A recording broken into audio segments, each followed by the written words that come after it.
बिस्मिल्लाहिर्रहमानिर्रहीम। आज तक के मुअज़्ज़ज़ नाज़रीन अस्सलाम वालेकुम। अब किस्त 169 मुलाहिज़ा फरमाएं। तुमने ठीक कहा था, वो बात जारी रखते हुए बोली। कसूर हमारा अपना होता है और इल्ज़ाम हम किस्मत को देते हैं। हमारी अपनी गलतियां और कोताहियां ज़िंदगी को मायूसियों और नाकामियों के अंधेरे में धकेल देती हैं और ये ज़िंदगी एक बोझ बनकर रह जाती है, ऐसा नागवार बोझ जिससे पीछा छुड़ा लेने को जी चाहता है। मैं खामोश होकर करूशा की तरफ देखने लगा। उसकी नजरें पहले मेरे चेहरे पर मरकूज थी और मैंने महसूस किया था कि उसकी आंखों में उलझन के तासरात बढ़ते जा रहे थे। तुमने भी आंखों में जिंदगी के बहुत से ख्वाब सजाए होंगे जो तुम्हारे बाप की आवाज की नजर हो गए। तुमने अपने हसीन सपनों की ऐसी भयानक ताबीर का तस्वुर भी नहीं किया होगा, लेकिन ये तुम्हारे ख्वाबों की ताबीर नहीं। तुम अभी जिंदा हो, तुम में अभी जिंदगी है, पर तुम मायूस हो रही हो और मायूसी जिंदगी को खा जाती है। अगर जिंदगी को वाकई मायूसी की दीमक लग जाए तो उसकी बुनियादें खोखली हो जाती हैं और वो मलबे का ढेर बन जाती है। मगर तुम अपनी जिंदगी को मलबे का ढेर नहीं बनने दोगी। तुम्हें ये फिक्र तो है कि गंगोली चौधरी बिमला को भी बर्बाद ना कर डाले, लेकिन अपने बारे में सोचते हुए क्यों डरती हो? मेरे अंदर अब क्या रह गया है? क्रूशा ने जवाब दिया। मैं तो पहले ही मलबे का ढेर बन चुकी हूँ, खंडर बन गई हूँ। इमारत में दरारें जरूर पड़ गई हैं, मगर इसकी बुनियादें बहुत मजबूत हैं। मैंने उसका हाथ पकड़ लिया। वादा करो कि तुम इन बुनियादों में जिंदगी की एक खूबसूरत और मजबूत इमारत तामीर करोगी। वादा करो जब हम इस जंगल से निकलेंगे तो अकेले नहीं होंगे, तुम हमारे साथ होगी। मैंने उसका हाथ सहलाते हुए नजरें उसके चेहरे पर जमा दी। जिंदगी में पहली मर्तबा किसी ने मुझसे ऐसी बातें की हैं। वो मेरी आंखों में झांकते हुए बोली, क्या तुम समझते हो कि? हाँ, मैं समझता हूँ कि अब भी कुछ नहीं बिगड़ा। मैंने उसकी बात काट दी। वैश्यों की इस गोल से निकलने के बाद तुम एक नई जिंदगी शुरू कर सकती हो। मैं करूशा का हाथ बदस्तूर सहला रहा था। उस पर एक अजीब सी कैफियत तारी हो रही थी। आंखों में सुर्खी फैलने लगी। मैं और बिमला देर तक आहिस्ता आहिस्ता बातें करते रहे। बिमला बातें करते करते सो गई। मैं कुछ देर तक अंधेरे में इधर उधर देखता रहा, फिर आंखें बंद कर ली। मुझे अंदाजा नहीं कि कितनी देर सोया होऊंगा कि एक चीखती हुई आवाज से मेरी आंख खुल गई। मैंने अड़बड़ाकर इधर उधर देखा। एक आदमी जंगल की तरफ से दौड़ता हुआ आ रहा था। वो चीख चीख कर कुछ कह रहा था। चौधरी, चौधरी, पुलिस हमें घेर रही है। कृष्णा पुलिस के हत्थे चढ़ गया है। कैंप में खलबली सी मच गई। गंगोली चौधरी के ओंगते हुए सारे आदमी जाग गए और राइफलें संभाले इधर उधर दौड़ने लगे। गंगोली भी चट्टान की खूह से बाहर आ गया। उसके हाथ में भी राइफल थी। वो एक तरफ दौड़ते हुए अपने आदमियों को अहकामात जारी करने लगा और फिर उसी वक्त जंगल फायर की आवाज से गूंज उठा। इस सिंगल शॉट के साथ एक खौफनाक इंसानी चीख भी सुनाई दी। वो गंगोली के कृष्णा नामी उस आदमी की चीख थी जो कैंप से तकरीबन 100 गज आगे पहरे की ड्यूटी पर था और पुलिस के हाथ लग गया था और शायद उसने भागने की कोशिश की होगी। पुलिस ने उसे उड़ा दिया था। गंगोली चौधरी, मेगाफोन पर एक भारी आवाज सुनाई दी जिसे पहचानने में मुझे दुश्वारी पेश नहीं आई थी। वो इंस्पेक्टर विनोद पांडे था। वो कह रहा था, गंगोली चौधरी, तुम लोग चारों तरफ से घेरे में आ चुके हो। अपने आप को हमारे हवाले कर दो। मैं तुम्हें 3 मिनट की मोहलत देता हूँ, उसके बाद फायर खोल दिया जाएगा। गंगोली चौधरी ने जवाब नहीं दिया। उसके आदमी पोजीशन लेने के लिए इधर उधर दौड़ रहे थे और वो खुद एक बहुत बड़े पत्थर की आड़ में पोजीशन ले चुका था। उसकी पिछली तरफ नदी थी और गुंजान दरख्तों के साथ कदादम झाड़ियां और पौधे भी थे। मैं बुरी तरह गड़बड़ाया हुआ था। बिमला भी जाग गई थी। उसका चेहरा धुआं हो रहा था और वो मुझसे लिपट गई थी। खौफ के बायस उसके बदन में हल्की सी कपकपाहट थी। मेरे पास सिर्फ खंजर था, लेकिन जाहिर इस मौके पर खंजर काम नहीं दे सकता था। मैं किसी महफूज जगह की तलाश में इधर उधर देख रहा था। इसी दौरान नारायण एक तरफ से दौड़ता हुआ नजर आया। वो बेहद खौफजदा था। उसने एक जगह रुककर इधर उधर देखा और फिर दौड़ता हुआ चौधरी के करीब पहुंच गया। मुझे बचा लो चौधरी, वो गिड़गिड़ाया। पुलिस ने मुझे यहाँ देख लिया तो जिंदा नहीं छोड़ेंगे। डरता है बुज़दिल हरामी। गंगोली चौधरी दाड़ा। अबे हरामी, पुलिस तेरी वजह से यहाँ आई है। अगर तू इस लौंडे को साथ लेकर ना आता तो पुलिस इधर का रुख ना करती। मगर डरो नहीं, मैं तुम्हें पुलिस के हाथ नहीं लगने दूंगा। चौधरी ने राइफल सीधी करके ट्रैकर दबा दिया। गोली नारायण की खोपड़ी में लगी और वो आवाज निकाले बगैर ढेर हो गया। अरे ओ चितरा, चौधरी की गूंजती हुई आवाज सुनाई दी। इस छोकरी और लौंडे का ध्यान रखियो। लौंडा भागने की कोशिश करे तो उड़ा देना साले को। चित्रा दौड़ता हुआ हमारे करीब पहुंच गया और हम दोनों को राइफल की जद पर ले लिया। मैं दरख्त से टेक लगाए खड़ा था और बिमला मुझसे लिपटी थर थर कांप रही थी। मैं इधर उधर देख रहा था। हम यहाँ बिल्कुल महफूज नहीं थे। अगर दोनों तरफ से फायरिंग शुरू हो जाती तो हम जद में आ सकते थे। इंस्पेक्टर विनोद पांडे की दी हुई मोहलत खत्म हो गई। उसने मेगाफोन पर एक बार फिर वार्निंग दी और उसके 1 मिनट बाद फायर खोल दिया। फायरिंग की आवाजों से जंगल गूंज उठा। मैं बिमला को अपने साथ लिपटाए दरख्त की आड़ में हो गया। गंगोली चौधरी के आदमी भी जगह बदल बदल कर फायरिंग करते रहे। हमसे चंद कदम के फासले पर एक दरख्त की आड़ में खड़ा चित्रा भी फायरिंग कर रहा था। वो बार बार हमारी तरफ भी देख रहा था। मैं अगर बिमला के साथ वहां से भागने की कोशिश करता तो वो हमें गोलियों से छीलनी कर देता। इस वक्त क्रूशा भी दौड़ती हुई वहां पहुंच गई। उसके हाथ में राइफल थी। चित्रा, वो चीखी, इन लोगों को मैं देखती हूँ। तुम रघु की तरफ जाओ। उस तरफ पुलिस वाले पौधों में छुपकर आगे बढ़ रहे हैं। चित्रा दौड़ता वो दूसरी तरफ चला गया। क्रूशा ने सामने गुंजान दरख्तों की तरफ एक ब्रेस्ट मारा। मुताद निगाहों से इधर उधर देखा और नीकर की जेब से रिवॉल्वर निकालकर मेरी तरफ उछाल दिया। ये वही रिवॉल्वर था जो मुझसे छीना गया था। चट्टान की पिछली तरफ निकल जाओ, कुरुशा ने मेरी तरफ चीख कर कहा। वहाँ ऐसी जगह है जहाँ तुम महफूज रह सकोगे। और तुम, मैंने झुककर रिवॉल्वर उठाते हुए कहा, तुम भी हमारे साथ चलो, ये बेहतरीन मौका है, इससे फायदा उठाओ। मेरी फिक्र तुम मत करो, तुम लोग निकल जाओ, जल्दी करो, कुरुशा चीखी। जिद मत करो कुरुशा, मैंने भी चीख कर कहा, ये बेहतरीन मौका है, हमारे साथ चलो, मैं कहती हूँ चले जाओ तुम। कुरुशा दाढ़ी, बिमला को लेकर निकल जाओ, बहस मत करो। वाकई बहस बेकार थी। मैंने आखिरी बार कुरुशा की तरफ देखा और बिमला का हाथ पकड़कर चट्टान की तरफ दौड़ लगा दी। चट्टान की दूसरी तरफ घूमने से पहले मैंने मुड़कर देखा, कुरुशा भी अपनी जगह छोड़कर दूसरी तरफ दौड़ी जा रही थी। ये चट्टान ना तो ज्यादा ऊंची थी और ना ही ज्यादा लंबी चौड़ी। इसकी पिछली तरफ बड़े बड़े पत्थर बिखरे हुए थे और जमीन हमवार नहीं थी। छोटे बड़े लातादाद घर थे। मैं बिमला का हाथ पकड़े एक तरफ दौड़ता रहा। बिमला पर दहशत तारी थी, वो बार बार लड़खड़ा रही थी।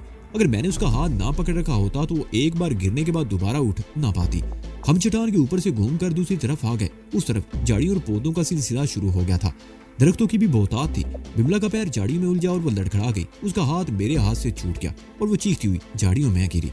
मैं उसे उठाने के लिए झुका ही था कि कई सनसनाती गोलियां हमारे सरों के ऊपर से गुजर गई। मैं बिमला के ऊपर गिर गया और उसे साथ लेकर लूट लगाता हुआ नशेब की तरफ लुढ़कता चला गया।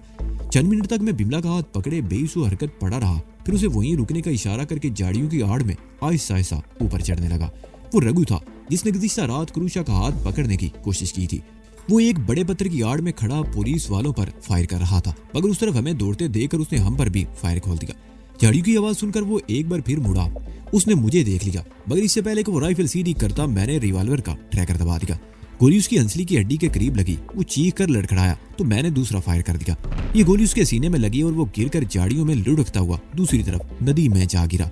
मैंने बिमला को इशारा किया, वो रेंगती हुई मेरे करीब आ गई। मैं उसका हाथ पकड़े एक बार फिर झुकता हुआ दौड़ने लगा। मैं इस कोशिश में था कि या तो ऊपर से घूमकर पुलिस पार्टी की दूसरी तरफ निकल जाऊं या किसी और महफूज जगह की तरफ, लेकिन बदकिस्मती से हम इस वक्त पुलिस और गंगोली चौधरी के आदमियों के घेरे में थे। पत्थरों की दूसरी तरफ पहुंचते ही गंगोली के एक और आदमी से मुठभेड़ हो गई। हम अचानक एक दूसरे के सामने आए थे। उसके हाथ में राइफल थी और उसे फायर करने का मौका नहीं मिला था। ताम उसने राइफल को लठ की तरह उठाकर मुझ पर हमला करने की कोशिश की थी। मैंने बिमला का हाथ छोड़कर बड़ी तेजी से उसके पेट में सर की टक्कर रसीद कर दी। उसके मुंह से ओ की आवाज निकली। मैं उसे धकेलता हुआ दूर तक ले गया और फिर उसे दोनों टांगों से गिरफ्त में लेकर ऊपर उठाया और अपने पीछे उछाल दिया। वो सर के बल गिरा। उसके मुंह से चीख निकल गई। उसने बड़ी फुर्ती से संभलने की कोशिश की, लेकिन इस मर्तबा मैंने उसे कोई मौका नहीं दिया और रिवॉल्वर का ट्रैगर दबा दिया। गोली उसकी खोपड़ी में लगी। मैंने बिमला का हाथ पकड़कर एक बार फिर एक तरफ दौड़ लगा दी। दोनों तरफ से जबरदस्त फायरिंग होने लगी थी। वक्फे वक्फे से इंसानी चीखों की आवाजें भी गूंज जाती। गंगोली चौधरी के 2 आदमी तो मेरे हाथों मारे गए थे, कम से कम 3 आदमी पुलिस के हाथों मारे गए थे। पुलिस के भी कुछ आदमी जख्मी या हलाक हुए थे, क्योंकि उस तरफ भी चीखों की आवाजें सुनाई दे रही थी।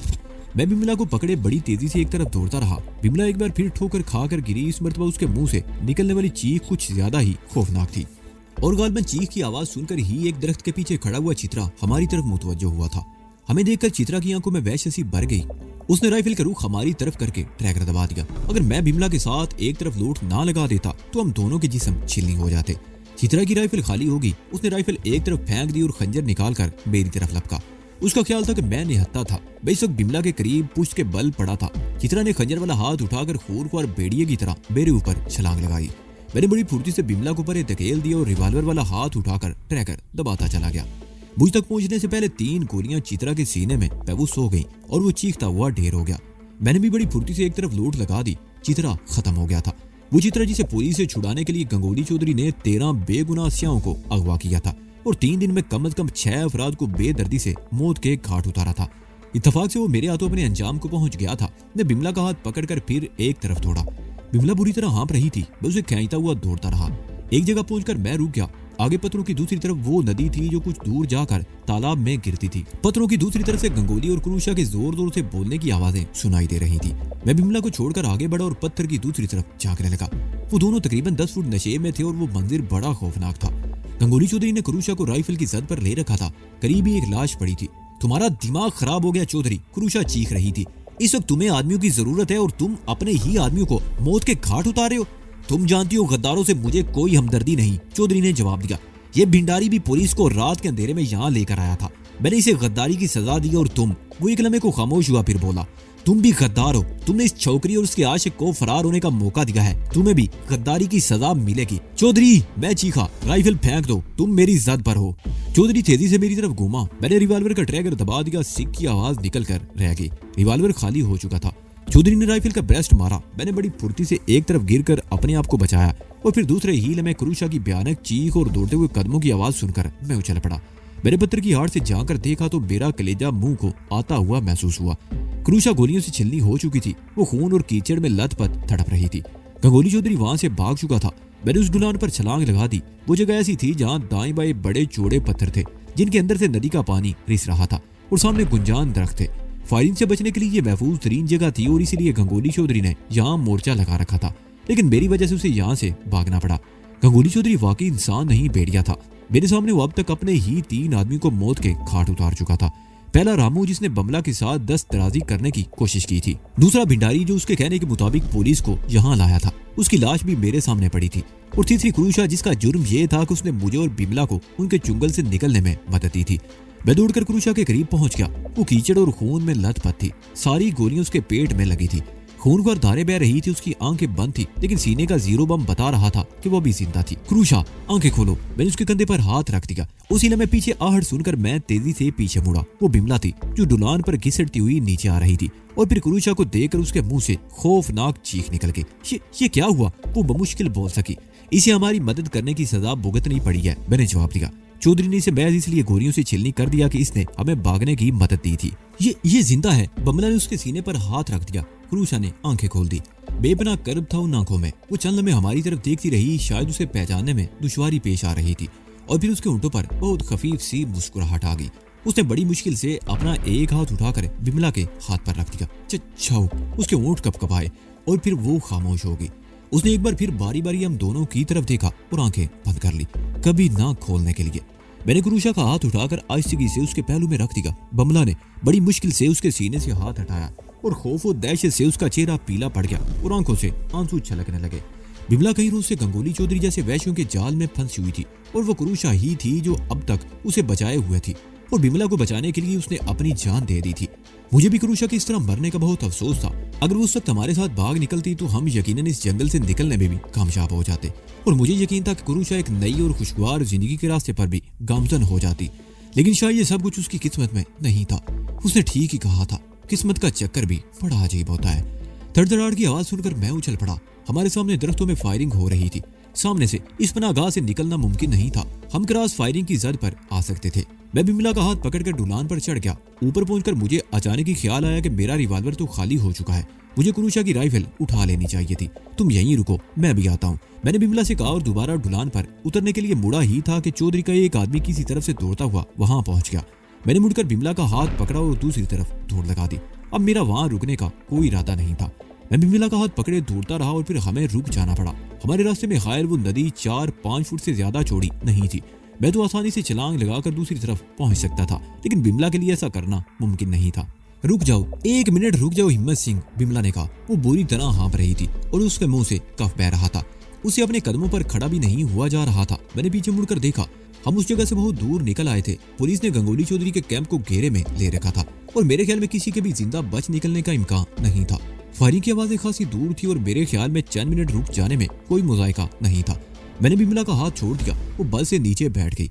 उसने दोनों हाथ जमीन पर टिका लिए। उसका सांस डोंकरी की तरह चल रहा था। मैं उसके करीब खड़ा चारों तरफ देखता रहा।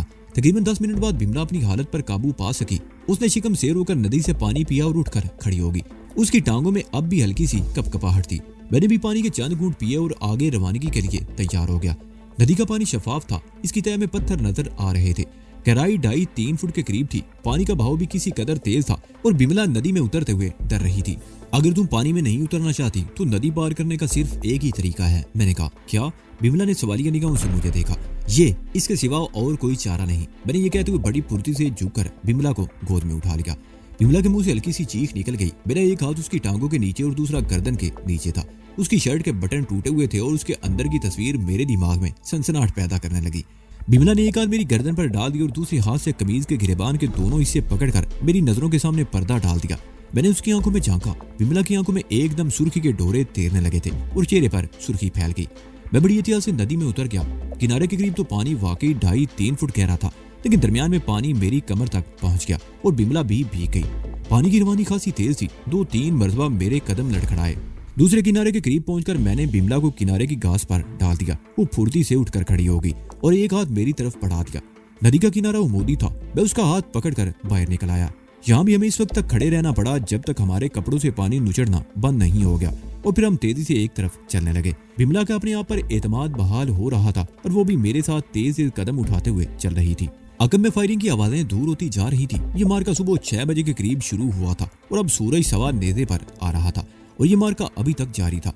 गंगोली चौधरी के आदमियों के पास वाफर मिकदार में असला मौजूद था। 500 गोलियां तो कल ही नारायण ने ला कर दी थी और लगता था कि पुलिस भी पूरी तैयारी के साथ आई हुई थी। ऊंचे नीचे रास्तों पर चलते दौड़ते हुए हम वहां से बहुत दूर निकल आए। फायरिंग की इक्का दुक्का आवाजें अब भी हम तक पहुंच रही थी और वो बहुत दूर की आवाजें थी। इस जगह दरख्त छिद रहे थे, लेकिन झाड़ियां और चौड़े पत्तों वाले पौधे बकसरत थे। कहीं कहीं तो ये पौधे इतने गुंजान थे कि हमें रास्ता बनाने में भी खासी दुश्वारी पेश आ रही थी। दोपहर हो गई। सूरज हमारे सरों पर चमक रहा था। बिमला थक गई। वो एक बार फिर लड़खड़ाने लगी। प्यास की शिद्दत से उसका भी बुरा हाल था और मेरे हल्क में भी कांटे चुभने लगे। उस नदी के बाद हमें कहीं ना तो कोई और नदी मिली और ना ही किसी जगह जोड़ तालाब की सूरत में पानी का जखीरा नजर आया।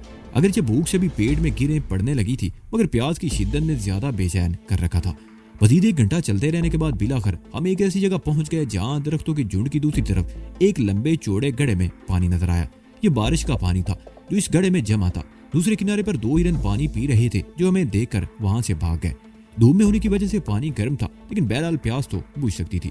अजीब सितम जरीफी थी। जिस जोर से जंगली जानवर पानी पीते थे उसी से हम अपनी प्यास बुझा रहे थे। पानी पीकर हम जोर से चंद गज दूर दरख्तों के साए में आ गए। बिमला घास पर लेट गई। गहरे गहरे सांस लेने से उसके सीने का जीरो बम बड़ा दिल फरेब मंजर पेश कर रहा था। उसे ध्यान हटाने की कोशिश करते हुए मेरी नजरें बार बार फिर जोड़ की तरफ उठ गई और इस मर्तबा मैं बुरी तरह चौंक गया।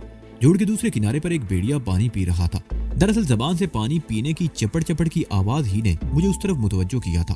पानी पीने के बाद भेड़िए ने थूथनी ऊपर उठाई। वो शायद फजा में कुछ सूंघ रहा था और फिर उसके मुंह से ऐसी आवाजें निकलने लगी जैसे उसकी माँ मर गई हो और वो बैन कर रहा हो। बिमला भेड़िए की आवाज सुनकर हड़बड़ा कर उठ गई। मैंने उसे पकड़कर अपने करीब बिठा लिया। वो फटी फटी सी नजरों से उस भेड़िए को देख रही थी जो अब भी थूथनी उठाए बैन कर रहा था। भागो यहाँ से, वो खौफजदा सी आवाज में बोली। ये अपने दूसरे साथियों को बुला रहा है। अगर 2-4 भेड़िए और यहाँ जमा हो गए तो हमें घेर कर हमारे बखिए उधेड़ डालेंगे। तुम कैसे कह सकती हो कि ये अपने दूसरे साथियों को बुला रहा है? मैंने कहा। ये भेड़िए की फितरत है, बिमला बोली। वो अकेला हो तो किसी इंसान पर हमला करने की जुरात नहीं करता, लेकिन अगर गोल की सूरत में हो तो अकेले इंसान या 2 के लिए जिंदा बच जाने का इम्कान नहीं होता। इससे पहले कि उसके 2-4 साथी और आ जाएं, हमें यहाँ से निकल जाना चाहिए। बिमला ने गलत नहीं कहा था। 2-3 मिनट बाद ही जोड़ की दूसरी तरफ तकरीबन 100 गज के फासले पर दरख्तों से एक और भेड़िया निकलकर जोड़ के किनारे पर पहुंच गया और वो भी पहले भेड़िए के साथ थूथनी उठाकर मुंह से बेन जैसी आवाजें निकालने लगा। वो दोनों बार बार हमारी तरफ देख रहे थे। खतरे का एहसास होते ही मैंने बिमला का हाथ पकड़ लिया और हम चौपायों की तरह चलते हुए गुंजान दरख्तों में पहुंच गए और फिर उठकर तेजी से एक तरफ दौड़ने लगे। जोड़ के परले किनारे से भेड़ियों के रोने की आवाजें अब भी सुनाई दे रही थी, मगर हम लम्हा बलमा उनसे दूर हटते जा रहे थे। हम वहां से बहुत दूर निकल आए और ये शुक्र है कि उन भेड़ियों ने हमारा पीछा नहीं किया। मुझे अचानक ही वो ख्वाब याद आ गया जो मैंने 3-4 रोज पहले देखा था। भेड़ियों ने बिमला को चारों तरफ से घेर रखा था। वो इस पर हमला करने के लिए लपक रहे थे। इसे चीर फाड़ कर अपनी खुराक बनाना चाहते थे। मैंने इसे इंसानुमा भेड़ियों के चुंगल से तो निकाल दिया और अब असली खूनख्वार भेड़ियों के घेरे में आते आते रह गए थे। मैंने बिमला को अपना ख्वाब सुनाया तो वो कहका लगाकर हंस पड़ी। तो तुम मुझे सपनों में भी देखने लगे हिम्मत सिंह? उसने मेरी तरफ देखा तो उसकी आंखों में बड़ी पुरिसरार सी चमक थी। कहना क्या चाहती हो? मैंने उसे घूरा, हालांकि मैं उसका मतलब समझ गया था। सपनों में तो उसको देखा जाता है जिसकी मन में लगन हो। अगर ना लगन होती तो मैं अपनी जान खतरे में डालकर तुम्हें बचाने के लिए भेड़ियों के इस बिट में क्यों घुसता? ये अल्फाज मेरे मुंह से बिल्कुल गैर इरादी तौर पर निकले थे और ये कुछ गलत भी नहीं था। बिमला की लगन ही ने मुझे मौत की इस कुएं में कूदने पर मजबूर किया था। हकीकत भी यही है कि मैंने जब से बिमला को देखा था अपने आप में अजीब सी हलचल और बेचैनी महसूस करने लगा था। ये लड़की मेरे आवाज पर बुरी तरह छा गई थी। बिमला पिछली रात से मेरे साथ थी। रात वो मेरी गोद में सर रखकर सोई रही और सुबह से मेरे साथ भाग रही थी। मैंने इसे गोद में उठाकर नदी पार की तो उसके चेहरे पर हया की सुर्खी फैल गई और अब इसकी झिझक खत्म हो गई। वो मेरे साथ जुड़कर चल रही थी और अपना एक हाथ मेरी कमर में हमायल कर रखा था। हम खतरे से निकल आए थे, लेकिन मेरे ख्याल में हमने खतरे की आखिरी हद अभी पार नहीं की थी। गंगोली चौधरी के कई आदमी मेरे और पुलिस के हाथों मारे गए थे। जो बचे थे उन्हें हम पुलिस से उलझा छोड़ आए थे। उनका खतरा तो फिलहाल टल गया था, लेकिन मीलों दूर तक फैला हुआ ये जंगल भी हमारे लिए बहुत बड़ा खतरा था। यहाँ खूंखार दरिंदे भी थे और हमें कुछ पता नहीं था कि हमने जाना किस तरफ है। मुझे भूख लग रही है हिम्मत सिंह। बिमला की आवाज सुनकर मैं चौंक गया। मैं अब तक इस एहसास को दबाए हुए था, मगर बिमला की कुव्वत बर्दाश्त जवाब दे गई। मैंने इधर उधर देखा, उस तरफ चलो, शायद वहाँ कोई फलदार दरख्त नजर आ जाए। मैंने एक तरफ इशारा किया जहाँ गुंजान दरख्त थे और उनमें नारियल के भी कई बुलंद दरख्त नजर आ रहे थे। वहाँ पहुंचने में हमें आधा घंटा लग गया। दोपहर ढल चुकी थी, सूरज का झुकाव मगरिब की तरफ था और मैं सोच रहा था कि सूरज डूबने से पहले पहले हमें कोई ऐसी महफूज जगह तलाश कर लेनी चाहिए जहाँ हम रात गुजार सके। दरख्तों के नीचे झाड़ियों में चंद नारियल मिल गए जो न जाने कब से दरख्तों से टूटकर वहां पड़े हुए थे। मैंने पतलून के पांचे से खंजर निकाल लिया और एक नारियल का छिलका उधेड़ने लगा। नारियल खोलकर मैंने गिरी में खंजर की नोक से सुराख किया और उसे बिमला की तरफ बढ़ा दिया। बिमला ने नारियल मुंह से लगाकर पानी का एक घूंट भरा और मेरी तरफ बढ़ा दिया। नारियल में बचा कुचा पानी मैंने हल्क में उंडेल लिया और खंजर से नारियल के टुकड़े करने लगा। मैंने एक और नारियल उठा लिया और हम वहां से आगे चल पड़े।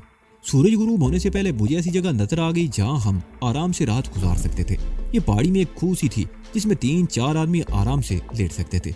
इस खूह के सामने कदावर पौधे और दरख्त थे और इस तरह ये छोटा सा गार कुछ और भी महफूज हो गया था।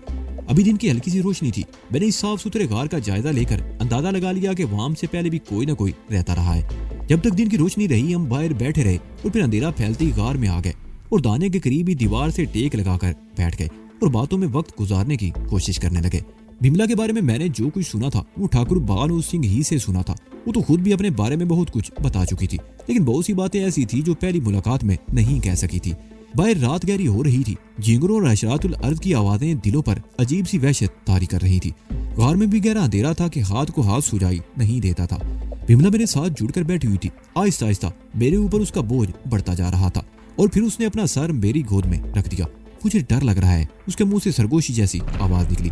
डर किस चीज से? मैंने कहा। अंधेरे से, मुझसे या इस जंगल से? तुम ऐसी चीज तो नहीं हो कि तुमसे डरा जाए, लेकिन डर तो डर ही होता है। यहाँ अंधेरा भी है, जंगल भी है, खूनख्वार दरिंदे भी हैं और देखो बमला, मैंने उसकी बात काट दी। डर की ट्रेनिंग तो हमें बचपन ही से मिलती रही है और शुरू से हमें भूत, चुड़ैल, अंधेरे और दूसरी बहुत सी चीजों से डराया जाता है, लेकिन एक वक्त में एक ही चीज से डरना चाहिए। तुमने तो बहुत सी चीजों के नाम ले लिए। अब मेरी समझ में नहीं आ रहा कि तुम दरअसल किस चीज से डर रही हो। तुम्हें तो मजाक सूझ रहा है और मैं वाकई डर रही हूँ। देखो मेरा दिल किस तेजी से धड़क रहा है। बिमला ने मेरा हाथ पकड़कर अपने सीने पर रख दिया। बिमला ने ऐसा बेइख्तियारी में किया था और मेरे ख्याल में उसके जहन में कोई परागंदगी भी नहीं थी, लेकिन उसकी इस मासूमाना हरकत से मेरा दिल उछलकर खल्क में आ गया। कनपटियां सुलग उठी और दिमाग में धमाके होने लगे। वो मेरा हाथ पकड़कर अपने सीने पर दबा रही थी। मेरी गर्दन पर चूंटियां रेंगने लगी और जिस्म के मुसाम पसीना उगलने लगे। देखा मेरा दिल कितनी जोर से धड़क रहा है, उसने मेरा हाथ दबाते हुए कहा। बिमला के दिल की धड़कन तो मैं महसूस नहीं कर सका, लेकिन मेरे दिल की धड़कन खतरनाक हद तक बढ़ गई थी। लगता था जैसे मेरे सीने में धड़कता हुआ गोश्त कलोथड़ा सीने का पिंजरा तोड़कर बाहर आ जाएगा। मैंने अपना हाथ पीछे हटाना चाहा, मगर उसने मेरे हाथ पर अपने हाथ का दबाव मजीद बढ़ा दिया। उसे शायद एहसास हो गया था कि वो क्या हरकत कर गुजरी है और शायद अब वो इस डर और खौफ के खेल को आगे बढ़ाना चाहती थी। उसने दूसरा हाथ मेरी गर्दन में डाल दिया और दबाव डालते हुए मेरा चेहरा अपने चेहरे के करीब लाने लगी। उसकी गर्म गर्म बेरब सांसें मेरे चेहरे से टकरा रही थी और फिर मुझे यूं लगा जैसे मेरे होंठों पर अंगारे रख दिए गए हों। इन अंगारों की तपश मेरे अंदर तक फैलती जा रही थी और फिर अचानक मेरे दिमाग में जमाका सा हुआ। मुझे गोल्डन ट्राई एंगल की वो रात याद आ गई। बिल्कुल ऐसी ही सूरत हाल थी। मैं और सोनिया मौत के हरकारों से बचने के लिए ऐसे ही एक गार में पनाहगज़ीं हो गए। ऐसी काली रात थी, अंधेरा था, गार हमारे दिलों पर मौत के हरकारों का खौफ भी तारी था, लेकिन उस तारीख गार में एक दूसरे के कुर्ब में वो खौफ हमारे ज़हनों से निकल गया था। घुंघूर अंधेरे में एक दूसरे को देख नहीं सकते थे, लेकिन लम्ह से एक दूसरे की मौजूदगी को महसूस कर सकते थे। बिल्कुल ऐसे ही हुआ था। सोनिया उस अंधेरी गार में इसी तरह मेरे घुटने पर सर रखे लेटी थी। मैं उसके बालों में उंगलियां फेर रहा था। बिल्कुल इसी तरह सोनिया ने मेरी गर्दन में बाजू डालकर मेरा चेहरा अपने चेहरे पर झुकाया था। मैंने अपने चेहरे पर उसकी गर्म सांसों का लम्स महसूस किया था और फिर उसके होंठों की तपश ने मेरे सीने में आग लगा दी थी और मैं सब कुछ भूल गया था। अपने किरदार की अजमत को भूल गया था और मैं बुलंदियों से पस्तियों की तरफ गिरता चला गया था।